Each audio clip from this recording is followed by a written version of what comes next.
Salut les amis, bienvenue sur votre plateforme. En fait, je parle de quoi ici?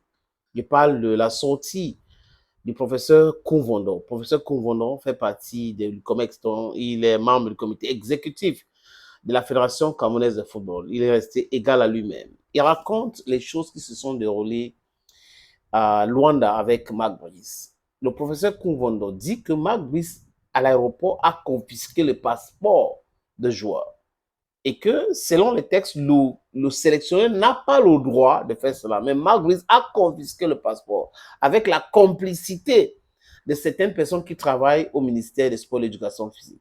Et que quand le représentant de la CAF et la FIFA est venu pour la reconnaissance des joueurs, il n'y avait pas de passeport. Ça rendait l'équation très, très difficile. Vous voyez que, je vous avais dit, il faut faire très attention quand vous écoutez les accusations de Marc Brice et les autres. Et la façon même qu'il a écrit la réponse à la Fédération comme il faut démontre que ce n'est pas lui, c'est quelqu'un au ministère et tout le monde connaît cette personne, les amis. Ils écrivent des choses comme ça, ils disent des choses alors que c'est en vérité c'est eux. Kouvono dit qu'il veut une émission claire, simple, avec lui seul, comme invité, pour pouvoir expliquer aux Camerounais ce que Marc Brice fait, ce que les autres font, pour que les gens puissent comprendre. C'est très important pour lui de faire comprendre ces choses-là aux Camerounais. Il était le chef de la délégation. Donc, le chef de la délégation n'a pas eu accès au passeport de la délégation. Donc, a payé pour certains et les autres, non. Donc, il y a beaucoup de choses qui sont passées et Mabris qui est venu lui dit que Thierry Dou m'a attaqué, Benoît Onga m'a attaqué, le docteur Fotso m'a attaqué. Donc, on charge tous ceux qui ont été nommés par la Fédération camerounaise de football. Alors, Thierry Dou vient dire non, le docteur Fotso n'était même pas dans ce bus. Comment se fait-il que quelqu'un qui n'est pas dans le bus avec vous vous a chassé dans le bus ou a essayé de vous chasser dans le bus? Donc, c'est le mensonge tout court. On fait des trucs d'exaculation à charge comme ça pour pouvoir montrer que non, telle ou telle autre personne ne fait pas bien son travail. Heureusement que Koumbondo était le chef des délégations. Et dans cette accusation-là, on n'a pas parlé de lui.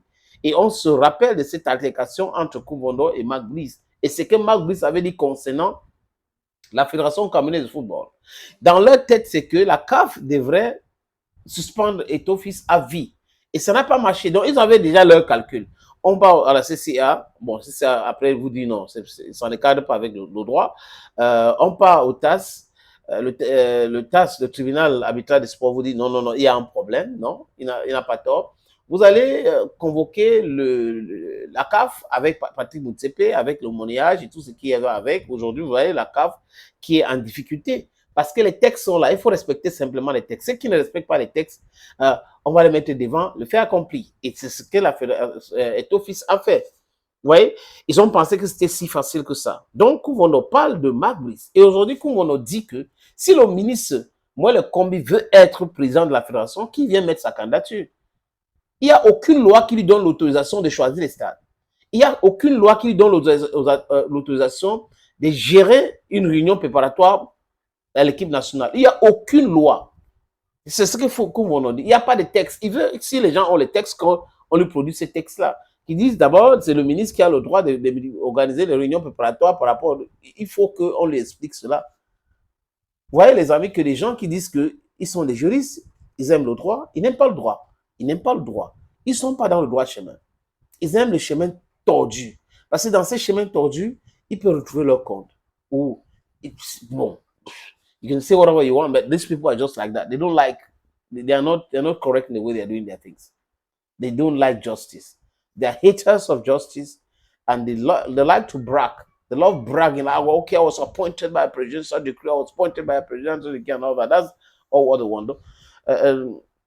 Et quand on dit des choses, vous comprenez que ce n'est pas un problème d'Eto'o, ce n'est pas une question d'Eto'o. Et quand vous écoutez les autres, les analystes sur les différents plateaux qui sont à charge contre Eto'o, vous comprenez que c'est toujours très important de manger avant d'aller sur un plateau de télé.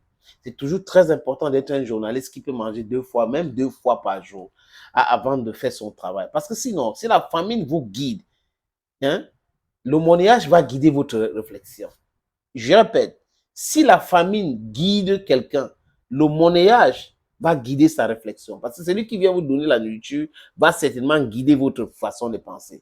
Et si on regarde bien ce gars-là, si c'est en train de faire le batching et tout, c'est un qu'on appelle abusivement journaliste, vous allez comprendre que la plupart sont des gens qui attendent qu'on les donne pour manger.